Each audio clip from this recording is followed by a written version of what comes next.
Introduce yourself to us and Sure. voters. And, Sure. Listen, I've been really honored to get to represent Connecticut for the last 6 years in the United States Senate. This is a dream come true for me.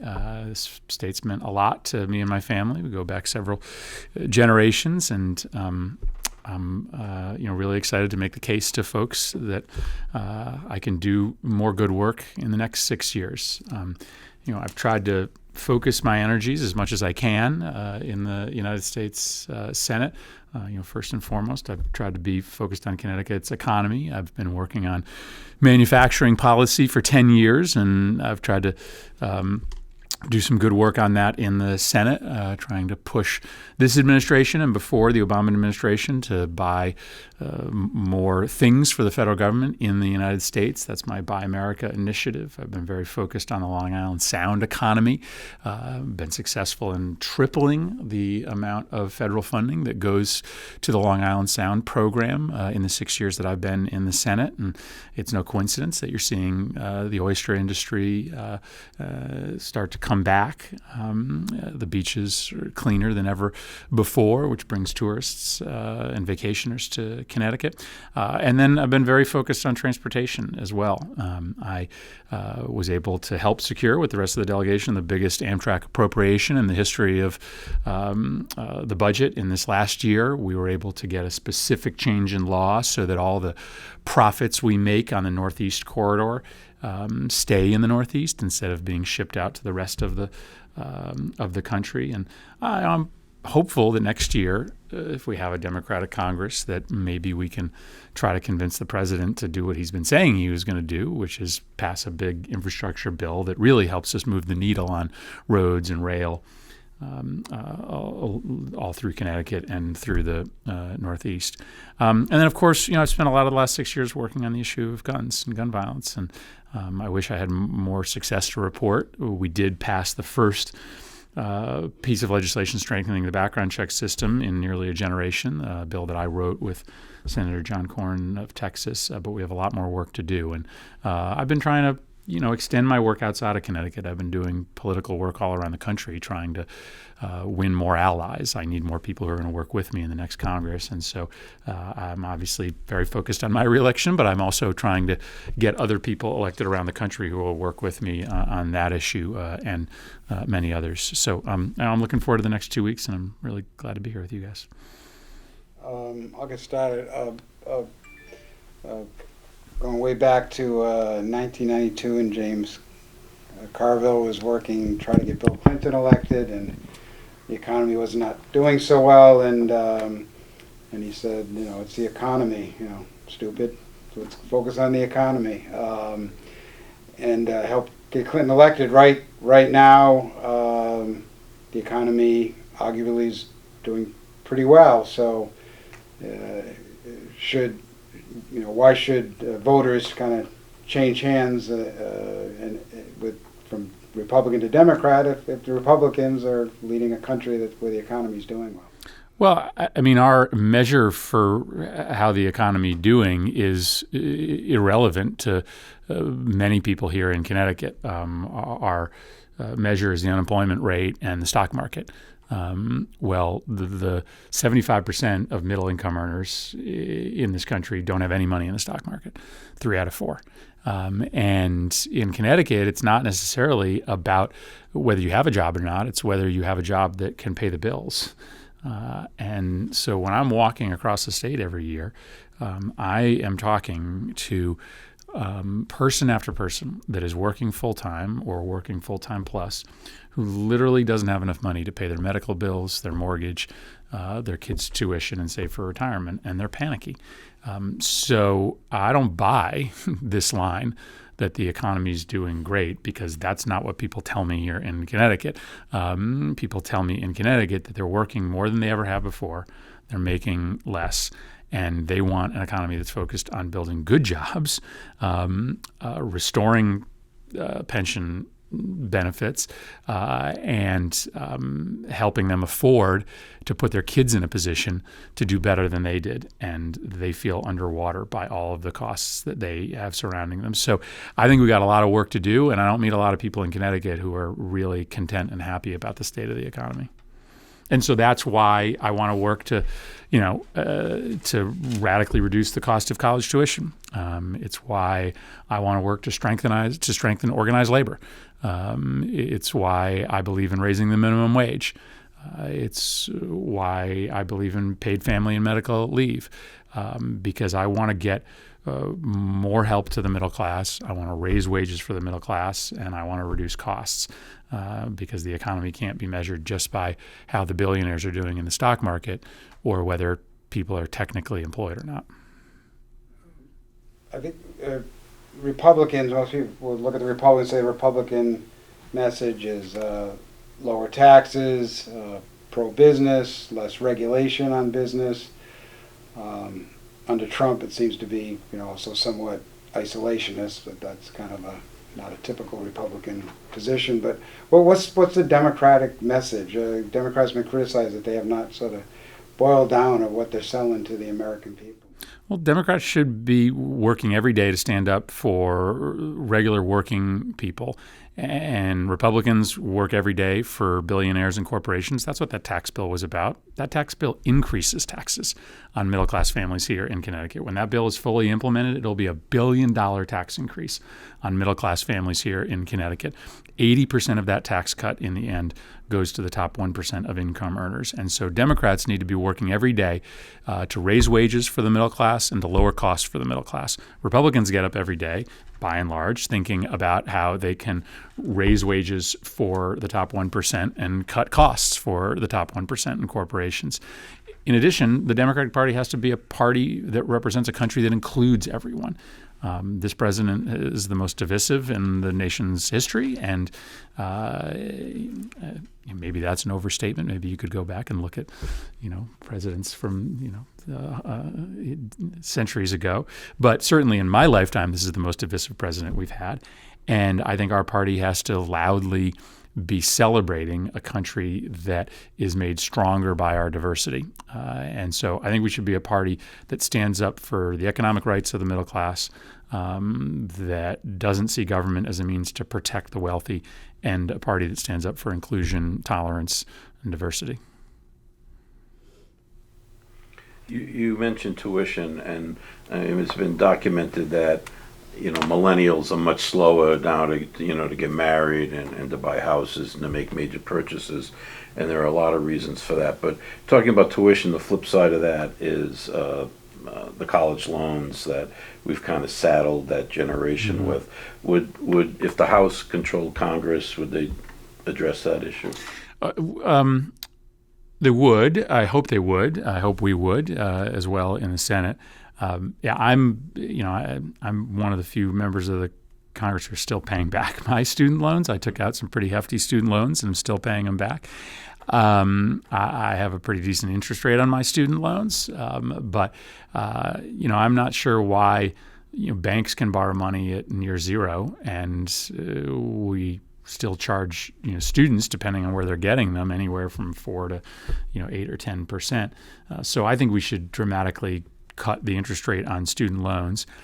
That being said, I think that my party is way too focused on loans and loan rates. I think that we need to be focused on the cost of college itself. I think it's time for a revolution in higher education. I loved the coming of age experience I got when I went away to college for 4 years. But I don't know that America can afford to continue to pay for that experience for everyone. I think we have to have more higher education that is targeted to industry, that is targeted to specific skill sets, that gets kids through a degree program in less than 4 years for less than $300,000 or whatever the total cost of tuition is today.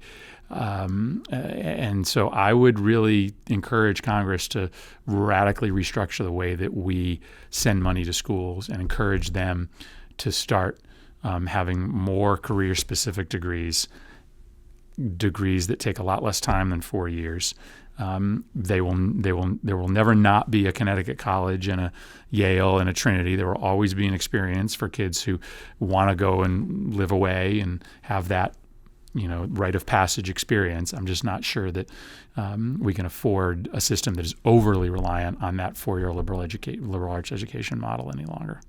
So what would be Congress's lever of how it distributes aid? $140 billion is distributed in college aid, and almost none of that has any strings attached with respect to quality. So what I would say is that we're going to give you student aid as a college as long as you place kids in careers that allow them to pay back their student loans. And if you're not placing kids in careers, then you're not going to get federal aid any longer. What you've seen very quietly over the last 10 to 20 years is the for-profit colleges start to usurp higher education, and we have declining enrollments in not-for-profit schools and increasing enrollments in for-profit schools. Many of these for-profit schools are frauds; they're absolute frauds, and so I think we should expect performance. And if we expect performance, then schools will all of a sudden think, "Oh boy, maybe I should really be focused on making sure that my graduates get degrees." Right now, a school that places 95% of kids in the career of their choice gets just as much federal aid as the school that puts 50% of their kids in careers of their choice. And we don't use our leverage at all. We should at least start using some of it. Your opponent, Matthew Corey's, pointed out that you, at 25, you were in the state legislature. Says, your career has been politics, so how could you understand the issues that affect working families and such? And he says, I've worked my way up as a businessman, a window washer, a bar owner. So how do you respond to the fact that you've been a career politician? Listen, I'm proud of the fact that I've been lucky enough that the people of Connecticut have chosen to select me as their representative in Congress, and before that in the state legislature. I think there's honor in public service, and I don't really buy the argument that people who choose to serve their state or their country should feel bad about it. I go out of my way to listen to the people of Connecticut every single day in every single way possible, whether it be bus rides on commuter buses or walks across the state. I don't think anybody can claim that I'm not radically in touch with what people in this state care about. And so, and people will be able to judge for themselves in this election whether they think that I'm accurately representing the things that Connecticut cares about in the Senate. I think I have. I hope that I have, and I certainly don't shy away from the fact that I was raised in a family that valued public service. I was taught by my mom that I needed to live my life in a way that gave back to this state that has meant so much to us, and I've chosen to do that through government. And I think that's a choice that I'm proud of. Being a very vocal spokesman for the Democratic Party and very visible nationally and such, very vocal in your criticism of this administration in many aspects. Do you pay a price for that at home? I looked at that Q poll, and it was like near, in that poll at least, near unanimous opposition to you by Republicans. So do you kind of pay a price when you're that kind of vocal for the party back at home? I wouldn't. That's one poll. I think there's lots of others that tell a different story. But listen, I don't make my decisions based on trying to achieve a 90% approval rating. I make my decisions based on what I think is best for the state, and I think that right now this president is trying to do some really awful things to the people of Connecticut. He's trying to rip health care away from hundreds of thousands of our residents. He's trying to convince us that we should be scared of each other based on our skin color. He's trying to load our schools up with guns, and I'm angry about that. I'm angry about it. I sometimes wear that on my sleeve when I talk about the president, when I talk about his agenda on TV or in public. But I work on the issues that I work on, and I oppose the president in the way that I do because I'm passionate about trying to make sure that this state is protected from him. And if that means that some of his supporters, don't end up voting for me, I'd love to get the support of everybody in Connecticut. But first and foremost, I have to stand up for what I think is right. On the local issue, on the third proposal for a third casino in Connecticut, is that something you've been supportive of? I have. I mean, I won't. I'll be honest. I'm not involved in the details of it, nor do I know, all of the back and forth that's happened. But yeah, I've been supportive, and of course, I've been very critical of the Department of Interior for the way that they have let political influence dictate their decisions about the future of tribal affairs in Connecticut. Now, what would you say to someone that would say that it looked like the Nevada delegation outmaneuvered the Connecticut delegation in the process? Well, I mean, the Department of Interior is not supposed to listen to political arguments when it comes to decisions on law. And so, unfortunately, it sounds like this Department of Interior was trying to do a favor for a Republican senator. And I frankly don't do business like that. I when the law says one thing, I don't make calls to Democratic or Republican administrations asking them to do me a personal favor that's in violation of the law. I don't play that way, and I never will play that way. Any opportunity for movement on DACA, do you think, post-election? Probably not, because I think this president is first and foremost concerned with trying to use the issue of immigration to rally his base, and I don't think he's going to abandon that.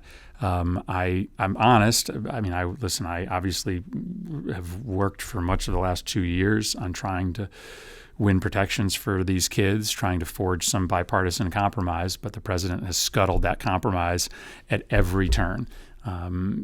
We actually worked out a bipartisan compromise where we would protect the DACA kids in exchange for a big new sum of money for a border wall. That was really hard for me to stomach, to effectively give the president the money for his border wall in exchange for permanent protection for these kids. But the president wouldn't even accept that deal. He's been telling us all along that he just wants his border wall. We gave him money for the border wall in exchange for protection for the DACA kids, and he refused that deal.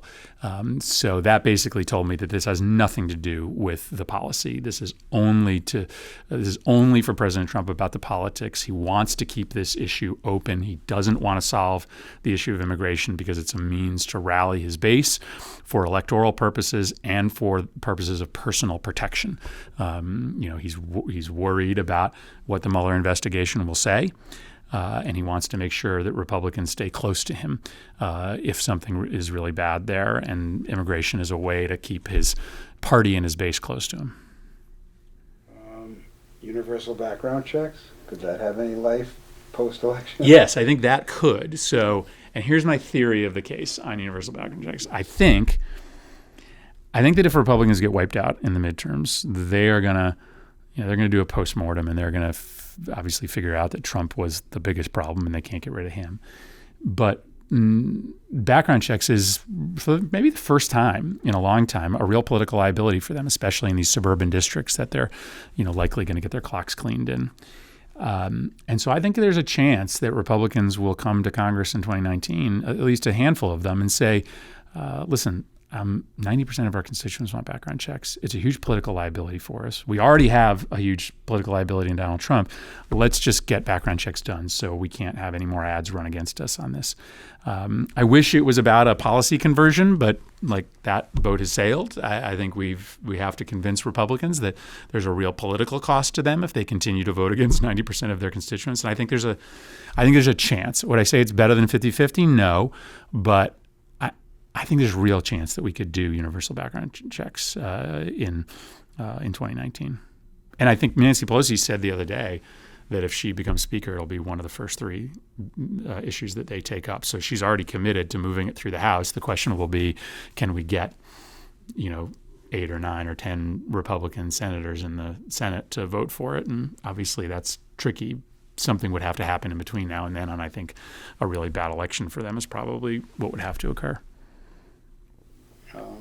You mentioned cleaning the Republicans' clock, see how it goes. There's been sort of some looking at the polls, looking particularly at some of the Senate races, that the argument that the Democrats are being hurt by the way the Justice Kavanaugh confirmation hearings went, that perhaps the Democrats overplayed their hands, pushing so hard an issue that dated back to his high school days, for which there was no corroboration of evidence, from what we've been presented at least. Is that turning out to be a liability? The Democrats kind of make that too much of a nasty fight? That would be a great question for somebody that views all this stuff through a political lens. And on this one, to me, it was right and wrong. I ultimately believe that we didn't do enough to attempt to investigate the claims made against Brett Kavanaugh. Not that we did too much.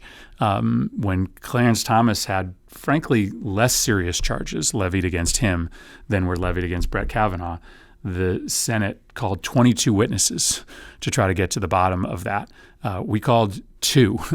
And so I'm sure that there were some people that retreated further into their corner based upon the threat of Brett Kavanaugh not getting to the Supreme Court. But I don't think the problem was that we didn't do enough. I think that we did too much. I think the problem is that we didn't do enough. And had we done more, had the FBI done a real background check, or had we actually called witnesses, then maybe Brett Kavanaugh wouldn't be on the court today. Now, of course, I had decided to vote against Brett Kavanaugh long before these allegations came out. I thought he was unsuitable for the court, even regardless of the allegations from high school and college. But I just don't know that I view some of these things through a political lens. The anticipation we could well see in time some test cases coming out of the states, perhaps on further restrictions on abortion, perhaps further restrictions on organized labor, and we've seen a couple of defeats already with this court. It's arguably now to the right. Do you see anything coming out of Congress, any job that the Democrats would have to do, that test cases that might come out of Congress? Do you see anything Republicans might be teeing up now that they have the court they've long wanted? Listen, I will be happy to be wrong about this, but I don't think there are going to be test cases on abortion. I think they're going to strike it down as soon as they can. I think Roe versus Wade is gone, and it's gone quick. I don't think that they're going to play around. And so I think you're going to be stuck in a world where states are going to criminalize reproductive health care. And I think that Connecticut's going to have to really step up our game to defend women in this country from a government that's going to tell them what health care they can get and what they can't get. We don't, when you've got a Republican Supreme Court, we're not necessarily interested in expediting cases to get before them because we're pretty sure that we're going to lose them. But this theory that Susan Collins has that Brett Kavanaugh respects precedent, bull. He actually said, as a lawyer in the Supreme Court, that a memo that he was approving shouldn't, you shouldn't say that Roe is settled law because 5 judges can overturn it at any time, and he clearly was auditioning to be that 5th judge. So I think Roe is gone, and I think it's probably gone pretty quickly. But is there any rear guard action the Senate can do to sort of try to block things that might come out of Congress, or do you see this more kind of as coming out of the states, the issue that'll overturn Roe versus Wade and some of these other cases? Yeah, no, we can. I mean, listen, if we win control of the Senate and the House, we can we can pass legislation that that protects the right to choose. So we absolutely have the ability to do that. Not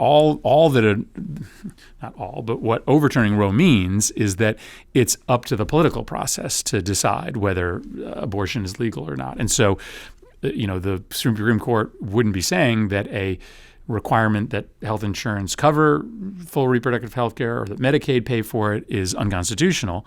It's just it would allow states to criminalize it. So one of the things I'd be worried about is that, well, we feel pretty confident in Connecticut that we'd be able to protect access to reproductive health care. There would be, if Roe was overturned, there'd be nothing stopping the Congress from passing legislation conditioning Medicaid funds upon states criminalizing abortion.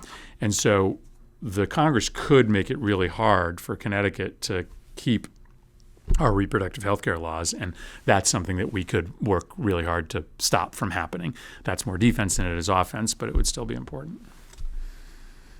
You had mentioned your support of Amtrak and rail.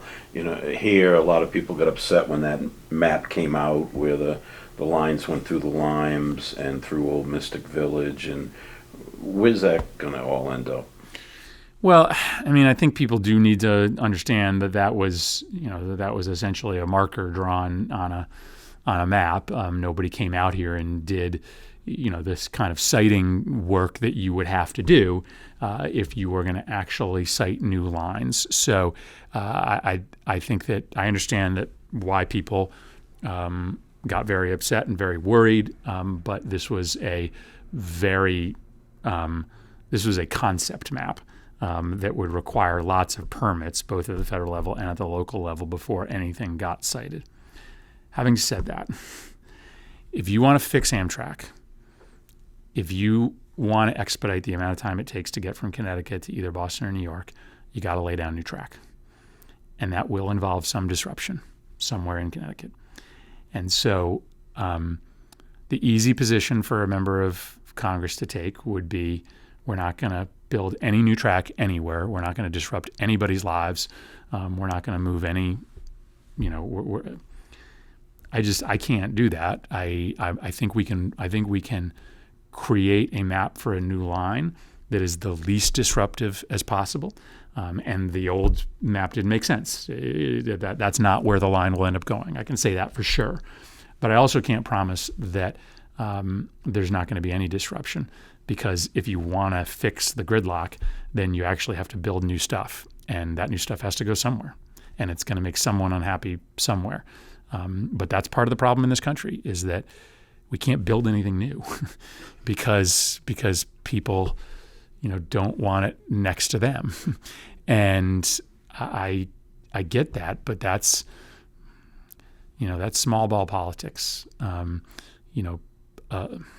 By saying that as long as one person objects to something being built, we're not going to build it. And I'll try to work this out in a way that makes the largest number of people happy as possible.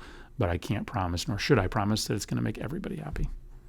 Would it make more sense to take a high-speed rail inland, like through Hartford and such, rather than trying to build it along the water with sea level rise and many bridges that have to be crossed and such? I mean, it just would require so much more dislocation to bring it inland because you'd be laying down much more brand new track, and you don't have as much right of way there. And whether we like it or not, the majority of our economic infrastructure in the state is on the water, and so to lose the ability to connect New London and New Haven and possibly even Bridgeport to New York and Boston, would have a really substantial negative effect. There are some of these plans to bring it, all the way around Connecticut, to bring it up through Danbury and through Hartford, and that's interesting, but that would short circuit, the economic powerhouse of this state, which is largely along the 95 corridor. Switching gears on it, one, I was wondering if you could talk about the latest information you're getting on the Saudi Arabia situation, and let's start there with the apparent murder in the Turkish embassy, and also you could talk about. I know you've been a long time very concerned about our involvement with Saudi Arabia and Yemen. Yeah, I actually just looked at it today. It was 3 years ago today that I put out the first statement in the Senate questioning U.S. involvement in the war in Yemen. I don't think when I sent out that statement in 2015 that anybody else had raised any issue with what was happening in Yemen. And the more that I have learned about the U.S. participation in the creation of the greatest humanitarian catastrophe in the world today, the angrier I have gotten about our inability to stop that bloodbath inside Yemen that is being caused by the United States. Certainly with the Saudis' help and with the Saudis' lead, but caused by the United States. Which of course is making the country less safe because Al Qaeda in Al Qaeda in the Arabian Peninsula is getting stronger and stronger as that civil war goes on. I don't have much new that you haven't seen on this. Bob Corker has been pretty clear that the Trump administration isn't sharing intelligence with him, and he's the chairman of the Foreign Relations Committee. And so, I don't have. I have been privy to some classified intelligence. And some of it early on. And as I said at the time, everything that we were looking at confirmed what we were seeing in the reports, that Khashoggi was not alive. And the fact that the Saudis lied about it for 2 weeks when everybody knew they were lying tells you who we're dealing with here. And what I've been telling my colleagues over the last couple of weeks is that we're in the Yemen campaign because we believe the Saudis when they tell us they're not intentionally trying to kill civilians inside Yemen.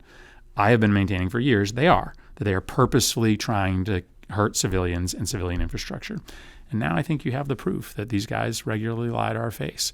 They lied to us about Khashoggi, and they've been lying to us about what's going on inside Yemen. And so it doesn't look like this president's going to do anything other than double down with the Saudis. I don't know why that is. It's a head scratcher. I can guess. Congress is going to have to carry out some consequences, and I think as soon as we get back to Congress in 2 weeks, that'll be one of the primary discussions. And kind of the second part was your call for greater investment in diplomacy and a foreign policy that sort of leads with kind of our human rights record and such. Seems to be in polar opposites with this administration. You could just talk about this dramatically different kind of vision. There are very few people in the foreign policy world that see the world Donald Trump sees. Most all of the present threats to the United States are non-military threats. China's military is getting stronger. Russia's military is getting stronger. But it's unlikely that they're invading the United States anytime soon.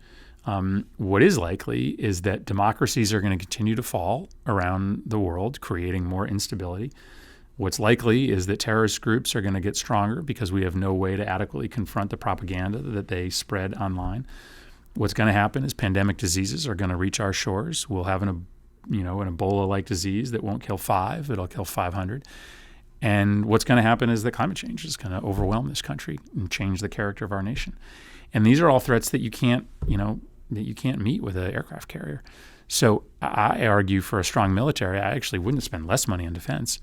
I would just double the amount of money that we're spending on our non-military tools: democracy promotion, anti-propaganda, energy independence, climate change, fighting corruption overseas. I would spend twice as much money on all of that, and I think that would actually respond to the threats that we face. Remember, Syria was lit on fire by a drought, by a 2-year drought that pushed thousands upon thousands of poor, unemployed Syrians into the cities. And inside those cities, there weren't enough services, which lit off a powder keg that led to the Syrian civil war. I'm not saying that climate change is the only precipitating cause of the Syrian conflict, but it's a big part of the story, and it's an example of how these non-military challenges are the ones that we're failing to meet. Tough sell, though. Because for nations come to equate security with strong military. It's always been a tough sell, the Foreign Service. Yeah, but I understand that, except that Americans watched what happened in Iraq and are watching what's happening in Afghanistan. We've put every weapon, every soldier, every missile we have into those places, and they're worse today than they were before we started. The only good thing that's happened in Afghanistan is that that Osama bin Laden isn't there any longer, but that place is just as dangerous as it was 20 years ago. And Iraq and Syria are much more dangerous than they were prior to the U.S. military going in. So I get that people feel good when we have a strong military. So do I. But there's really no example in the last 20 years that tell us that the United States military, when deployed to dangerous and politically confusing places, makes us safer. In fact, the evidence suggests the opposite, not because our soldiers aren't awesome and brave and capable, but because they are mismatched to the threats. It sounds like you're arguing for less defense spending, but politically you can't do that representing Connecticut. No, not at all, because I also understand that there are some real military challenges, and I do believe in peace through strength. I think the fact that we have the strongest Navy in the world stops the Chinese from trying to take over the shipping routes. I think that our investment in NATO is what has prevented Putin from moving any further than eastern Ukraine. And so I actually believe that you have achieved a stable world in large part through the military power of the United States. What I contest is how we use that military. We have often been too enthusiastic to try to solve political problems with a military that isn't terribly good at solving political problems in complicated places like Iraq. So, no, I think it's perfectly consistent to say we should maintain the level of military funding we have, and we should plus up other resources. Listen, I'm an internationalist, so I believe that the United States can play a role for good in the world. And I think we can do that with a forward-deployed military, a forward-deployed State Department, and a forward-deployed USAID.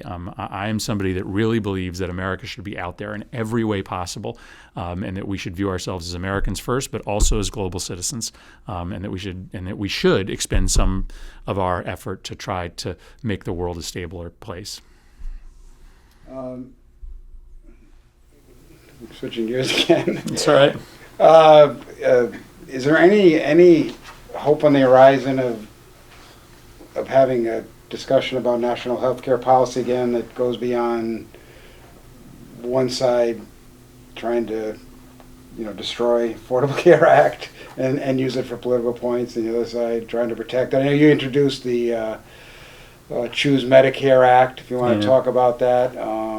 I was just talking to Representative Courtney last week. He has sort of a version of that, but his would be start with people 50 and older. But can I talk about health care, and is there any hope on the horizon for getting back to like some honest discussion, because it's a big issue for people? The biggest. Yeah, no, it's probably the issue that I hear about the most, in Connecticut is healthcare, which is why anytime you try to mess with the healthcare system, you draw the ire of the American public. They don't love what they have, but they're also really fearful of what may lie on the other side of a change in the healthcare system. And so, it's always going to be the third rail of American politics, trying to mess around with the American healthcare system. But I think that no matter what change we propose, the Republicans will say it's socialized medicine. So we can propose a minor adjustment to the Affordable Care Act, or we could propose a single-payer healthcare system. And no matter what we do, Republicans will say that it's a government takeover of the healthcare system. So I don't know that Democrats should think about adjusting their healthcare policy based upon what Republicans are going to say about it. I just think we should do the thing that people want. And what I think they want is choice. What I think people want is more choice. And I think they want choice that involves access to the most popular healthcare program in America, and that's Medicare. So, my proposal is simple. Let every American have the choice to buy Medicare if they want it.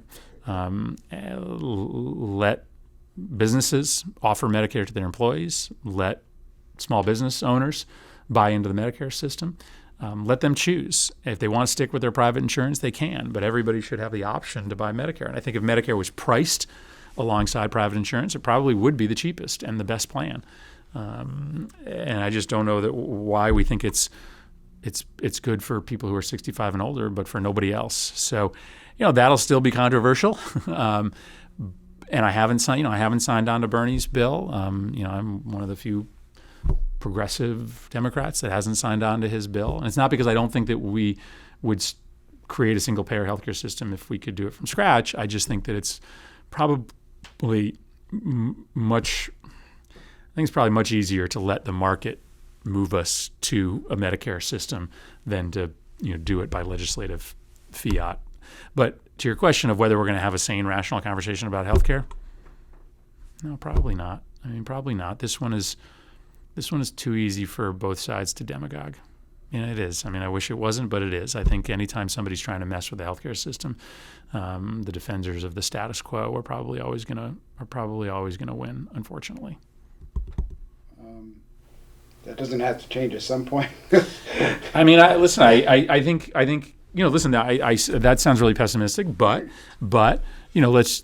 we did get bipartisan consensus in the Senate on some changes to our healthcare system.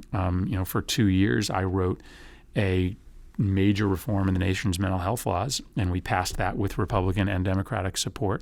I think we can continue to get bipartisan cooperation on the opioid epidemic. I think both parties want to work together on that. We actually did a bipartisan bill in the Senate that reversed some of Trump's sabotage of the healthcare exchanges. We put back the money for marketing and returned the money to the insurance companies to help lower income consumers. So I say that, but we actually have gotten a remarkable amount of bipartisan cooperation on addiction, on mental health, on fighting back against Trump's sabotage. I don't know that you'll ever get Republicans and Democrats to all get in a room and make a decision about the broader future of the American healthcare system. I think it's always something that we're going to fight about. But we have gotten some decent cooperation down below, and I will take credit for actually being one of the orchestrators of that bipartisan cooperation. That mental health reform bill was a big deal, and I worked on it for 2 years with one of the most conservative Republicans in the Senate, Bill Cassidy. And so as much as I may be pessimistic about the macro conversation, underneath that there's some good stuff happening. And the idea of maybe going for the Medicare buy-in at age 50, you would kind of be a step demonstrating that's a direction to go. You'd be removing the people that tend to be more expensive. The older people tend to be more expensive, which might potentially lower premiums for those who remain under 50 in the private market. Is that something that totally? Yeah, I mean, I'm really excited that Joe is pushing that in the House. People don't remember, but we were one vote away from getting that included in the Affordable Care Act. Public option by another name. Yeah. Well, no, this was at the very last minute. So the public option was on the table, and then at the very last minute, as it looked like the public option didn't have the votes in the Senate, there was a proposal to allow Medicare buy-in under, I think it was 50 or 55, and it had 59 votes, not 60 votes, and it was a senator from Connecticut that was the missing vote, but we came very close in 2009 to having a Medicare buy-in. Senator Lieberman. I don't want to. The Buy America initiative, is that something you actually might have some cooperation with the administration? The president certainly has kind of been big on Buy American. Having any success working with the administration on that effort? Yeah, I mean, he, the president, like on most things, talks the talk much more than he walks the walk on Buy American. He likes to talk about it and have rally signs, but he doesn't do a lot. Knowing that he had campaigned on Buy America, I sent him 5 executive orders that he could put into place in his first month. The White House came over to the office to meet with me about it, meet with my staff about it. He took like 2.5 of those recommendations, and I'm not even sure that he's actually implemented the 2.5 that he sent out in the executive order. So, this administration could do something on Buy America. They could actually require that departments buy stuff from the United States, but he's been pretty weak on it. Stronger than President Obama. President Obama really did not focus on Buy America. He's been stronger than President Obama, but he hasn't matched his rhetoric at all. I have, started to get some more buy-in congressionally for this. I've actually introduced I used to do bipartisan Buy America bills in the House. I had a hard time finding Republicans to work with me in the Senate, but I actually got Senator Portman and Senator Graham to introduce a strong new Buy America law with me about 6 months ago, and so we're going to try to get that passed perhaps at the end of the year. And local issue, Plum Island, what's up with Plum Island? Are we Yeah, going to be able to protect it from turning into like a resort? Well, we're continuing to plug away at this. It makes absolutely no sense to sell that off to the highest bidder. It's not enough money for the hassle and for the loss to the environment. And so, we are exploring every avenue we can to hold up the sale. Obviously, we're still a couple of years away from that, but we've got the New York and Connecticut delegation working together every single week on trying to find as many creative ways as we can to stop that sale from going forward. Our entreaties have largely fell on deaf ears in this administration, but there's still a couple of years to go before that sale goes forward.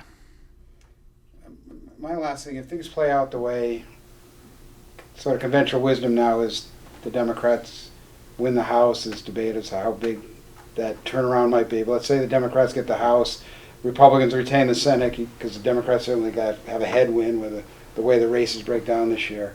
What's the dynamics in Washington? How does that set up and change the dynamics in Washington if you have a Democratic House but a slim majority still on the Senate side? What might people expect? Yeah, I mean, I was spending the last few months of the 2016 election getting ready for the Hillary Clinton administration, so I'm not necessarily thinking a lot about what the conventional wisdom says is going to happen in 2018. I think you're right that that's what the conventional wisdom says, but polling has been pretty regularly wrong, especially in races where turnout is going to decide the fate of the country. But I'll take the bait. So what could happen? What could happen? Listen, I think I think first you'll have investigations. I think you have to ask questions about what the hell is going on in this administration and why we seem to be selling our foreign policy to the highest bidder, and why we have scandal after scandal in department after department. I think you've got to ask some questions about what the hell is going on and what is, perhaps the most corrupt administration since Nixon. So we got to ask some questions.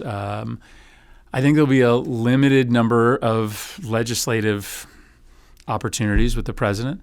I would argue that our first task should be to shore up the Affordable Care Act and the healthcare exchanges. The president really has been trying to destroy the healthcare exchanges, and we've got to pass legislation to make sure that people in Connecticut can still get insurance next year.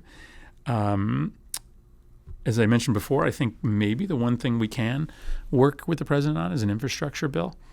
I mean, I would just say it's been absolutely stunning to watch this president, who ran on infrastructure, who talked about it on election night, put in zero effort to try to pass an infrastructure bill. I mean, no effort.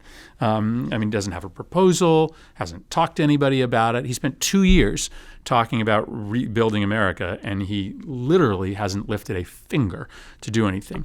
It may be that the Democrats will do the work for him. Maybe Democrats in 2019 can put together a bill that rebuilds America and, put it on the president's desk and hope he's having a good day, and, that he puts pen to paper and signs it. So that might be the only thing that we can, not the only, maybe one of the few things of significance that we can work with him on. But I wouldn't do that first. I try to do healthcare first.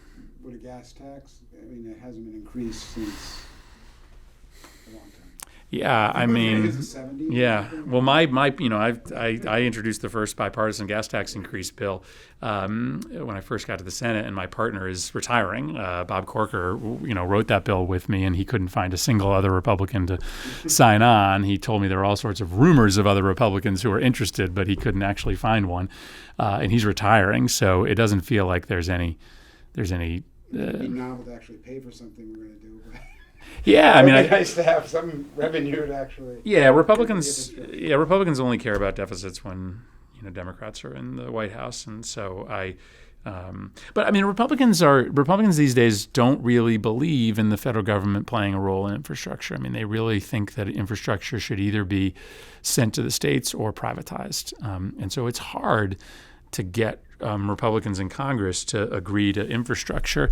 I say that Trump hasn't done anything, but admittedly, McConnell and Ryan have zero interest in an infrastructure bill, so he would have a very tough sell to try to get it on their agenda.